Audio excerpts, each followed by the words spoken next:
Cardboard box I carried out of the hospital smelled like hand sanitizer and my father's aftershave, and it was so light I almost tripped on the curb because I expected it to be heavier.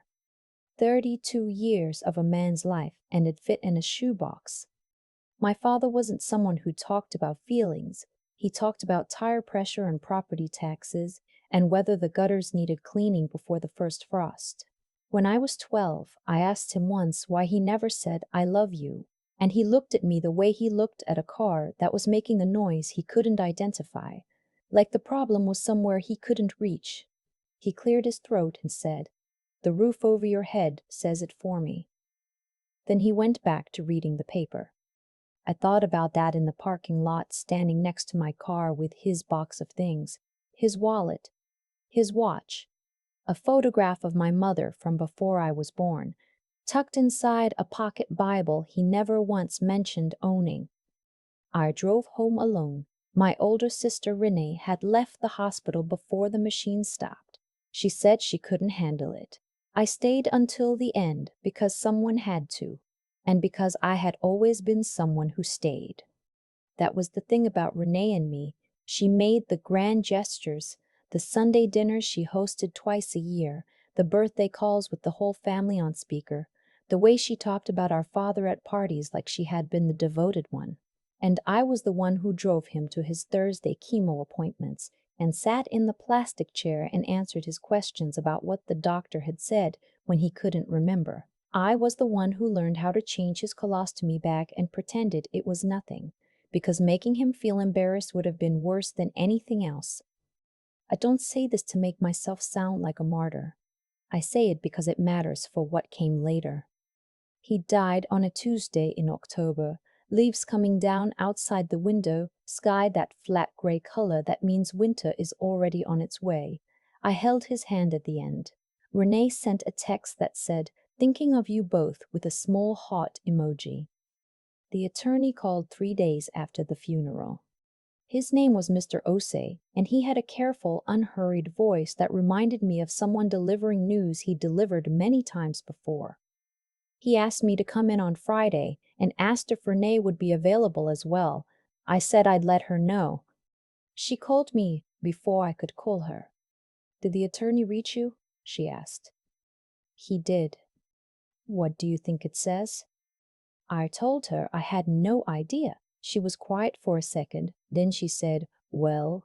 Dad wasn't exactly subtle about who his favorite was. There was something in her voice, not cruelty exactly, but certainty, like she was stating a fact about gravity. I asked her what she meant. "I'm just saying, he always called me his girl. I was there for every holiday. I'm just saying it's not a surprise." I didn't respond to that. I was sitting in the kitchen of my apartment with a half-eaten piece of toast, and I looked out the window at the parking lot for a long moment. Then I said, "Friday at 2, then," and we hung up. I had not lived close to home. My job, I work as a regional coordinator for a nonprofit that manages transitional housing, and it requires a lot of driving and a lot of phone calls and a lot of patience, had taken me 3 hours north when I was 26. I came back every few months, more often once my father got sick. Renee lived 40 minutes from our hometown, in a large house in a good school district, with her husband and her 2 kids in a guest room she had never once offered me when I visited. I had stayed in motels 3 separate times. I want to be fair to her. She had her life. She had 2 kids under 8. I know that's hard. But there were moments, small moments, accumulated over years, that had left a residue I couldn't quite scrub off.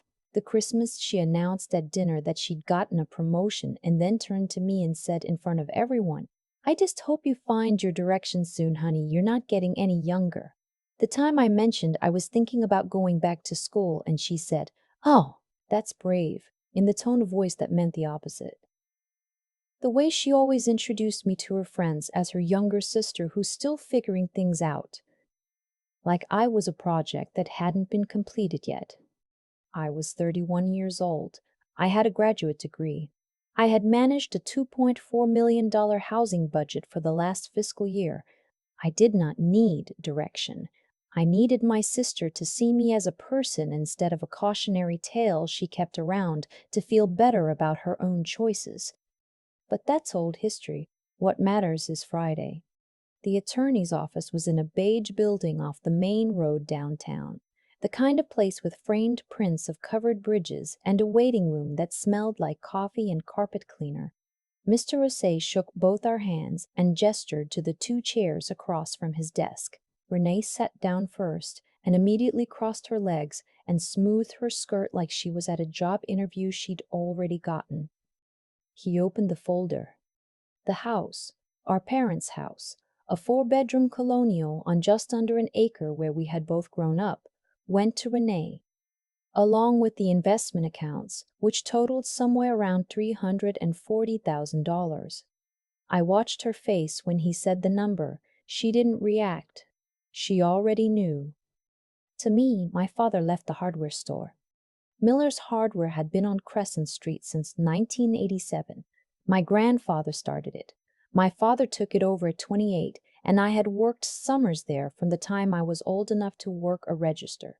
It was a real hardware store, not a big box chain, not a boutique. The kind of place where contractors came in at 6 a.m. before the doors were officially open, and my father would unlock the back for them because he'd known them for 20 years. It had a hand-painted sign and a parking lot with a crack running diagonally across it that had been there since I could remember. When Mr. Osei said the name, I felt something move through me that I couldn't quite name. Not happiness, not grief, something closer to confusion. Renee's voice was pleasant when she spoke. That's a little uneven, isn't it? The store has been losing money. Mr. Osei said he was simply presenting the terms of the will. I just think my father may not have been. Toward the end, he wasn't always. Renee, I said. She stopped. She looked at me. He knew exactly what he was doing. She smiled, the particular smile she had been using on me since we were children. Patient, pitying. I'm sure he did. Then she turned back to the attorney and asked about the timeline for the transfer of the house. I drove to the store that afternoon. I still had a key. My father had given me one years ago and never asked for it back. The parking lot was empty. I stood in front of the door for a moment, looking at the sign before I went inside. It smelled like sawdust and motor oil and something metallic, and it smelled exactly like my father. I stood in the middle of the main floor and breathed it in. The shelves were still fully stocked. He had kept working through most of his treatment. Too much, his doctor said, and everything was neat, labeled in his handwriting on little adhesive strips. A whiteboard behind the register had the week's special orders written out in blue marker. His work coat was hanging on a hook by the back office door. I sat down on the stool behind the counter and put my face in my hands. I wasn't crying exactly, it was something else. The store felt like him in a way the hospital had not, in a way the funeral had not. This was where he was real to me. In the particular organization of the fastener wall, in the three-step system he used for inventory that made no sense until he explained it, in the small handwritten index card taped above the register that said, if you don't know, say so, then find out. I sat there for a long time. When I finally stood up and started looking through the office, I was trying to understand what I had inherited. Not the sentiment. I understood that. I meant the practical reality. Accounts payable, employee records, lease agreements. The office was small. One desk, a filing cabinet, a narrow window that looked out at the alley behind the building. I went through the filing cabinet first. Everything was labeled. He was meticulous, my father, in ways that his personality didn't always suggest. I found the lease. The building was owned by a commercial property company, 18 years left on a favorable fixed-rate agreement he had negotiated himself. I found the accounts. I found 3 years of tax returns. And at the back of the bottom drawer, behind a manila folder labeled simply personal, I found a sealed envelope with my name written on the front in his handwriting. I sat back down in his chair with it. I looked at it for a while before I opened it. Inside was a letter, handwritten both sides of the paper, dated 8 months before he died, and a smaller envelope, the kind you buy at a drugstore. The smaller one was sealed too. It said, "Open second." I read the letter first. He wrote the way he talked. Short sentences. No wasted words. He said he knew he wasn't leaving things in a way that made sense from the outside, and that he was sorry for that.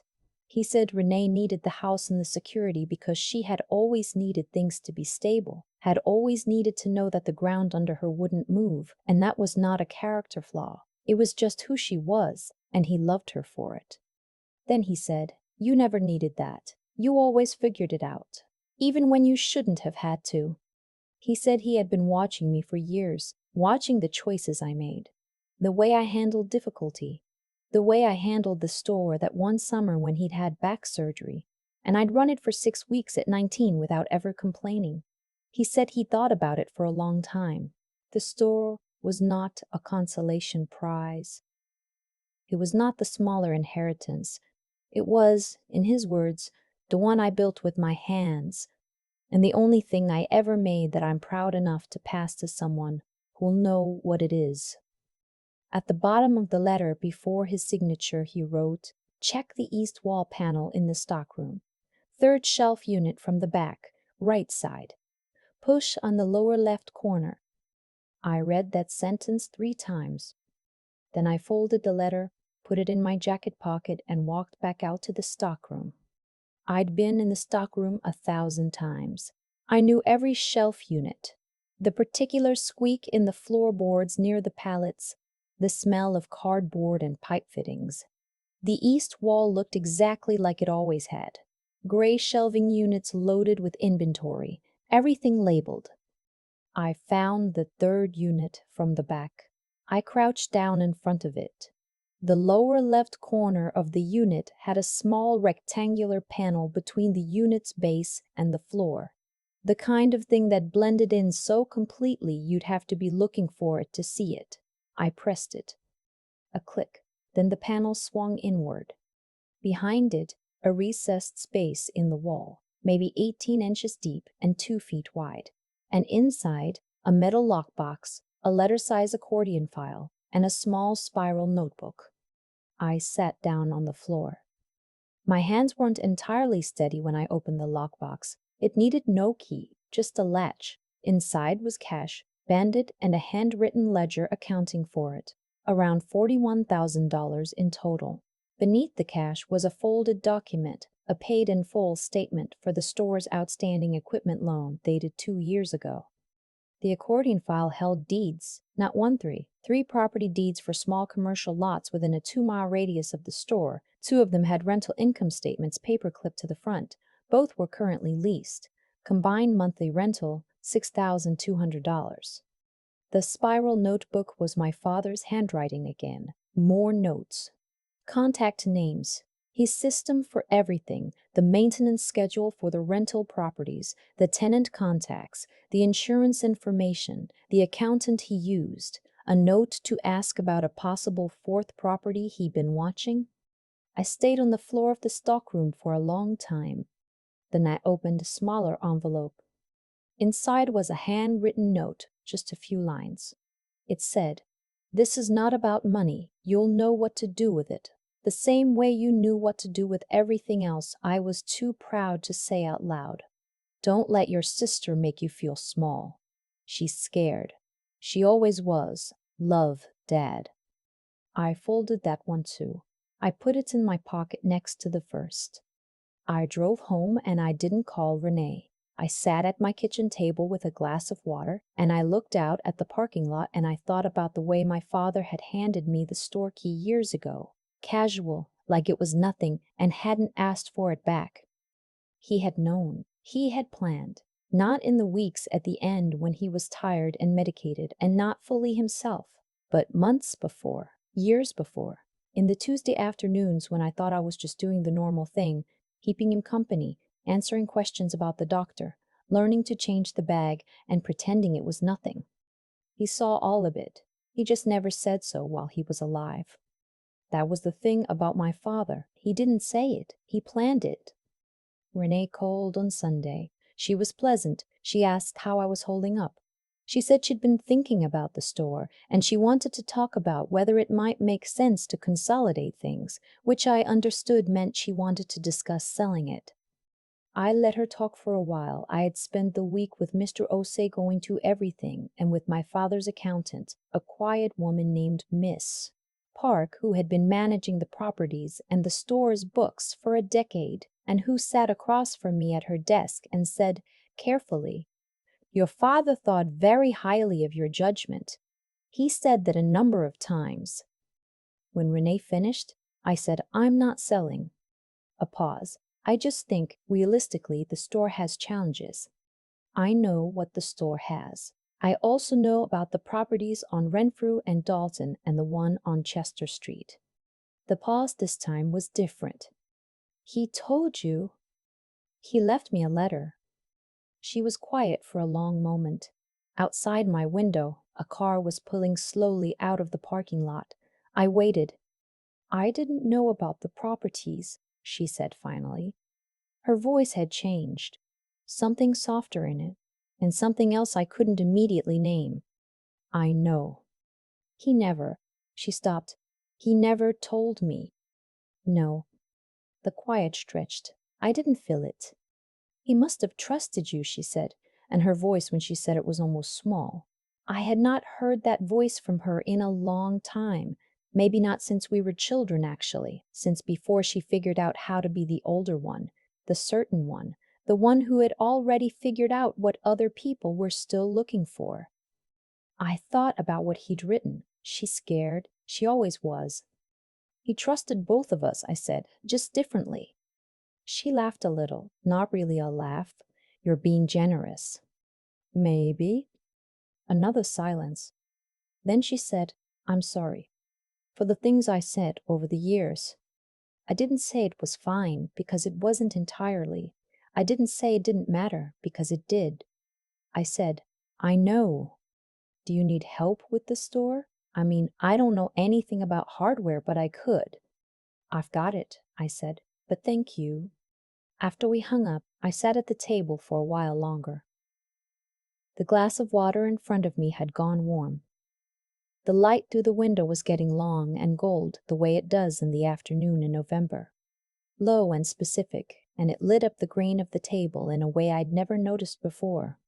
I had a store to open on Monday. I had 18 years left on a favorable lease and 3 rental properties, and a cash reserve and a notebook full of my father's handwriting. I had a work coat on a hook by the office door, waiting for someone to put it on. I had an index card above the register. If you don't know, say so, then find out. I had been figuring things out my whole life. I had not always been given credit for it. I was not going to need credit for it now either. I had the work, and that, it turned out, was what he knew about me all along, that the work would be enough, that the thing you build with your hands is worth more than anything you're simply handed, and that the daughter who stayed was exactly the kind of person you give something real to. I didn't destroy her. She's my sister.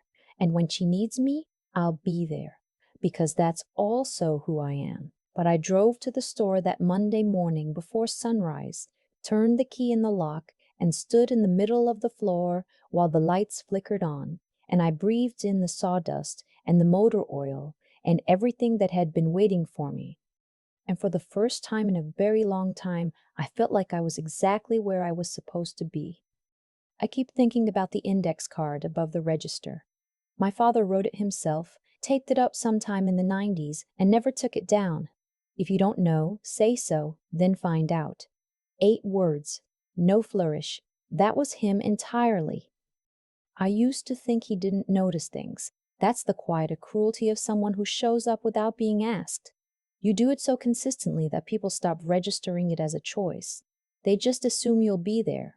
They stop seeing the effort and start seeing the furniture. I drove him to chemo every Thursday for 14 months. I learned things I never wanted to know how to do. I smiled through family dinners where my sister introduced me as someone still figuring it out, and I said nothing, because making a scene felt like the wrong use of the energy I had. What I understand now is that my father saw all of it. He just couldn't say so while he was standing in front of me. Some people are built that way. The feeling is enormous and real, but the words for it won't come, so they find another language.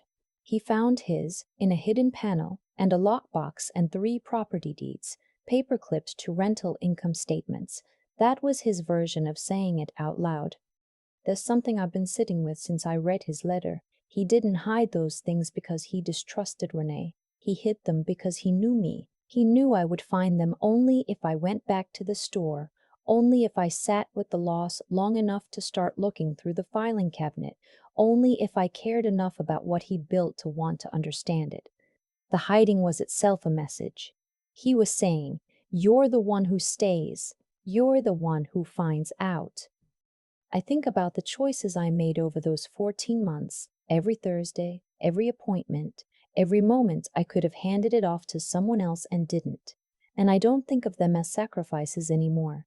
I think of them as the clearest picture I've ever had of who I actually am. Not who I perform being, who I am when no one is watching and nothing is guaranteed.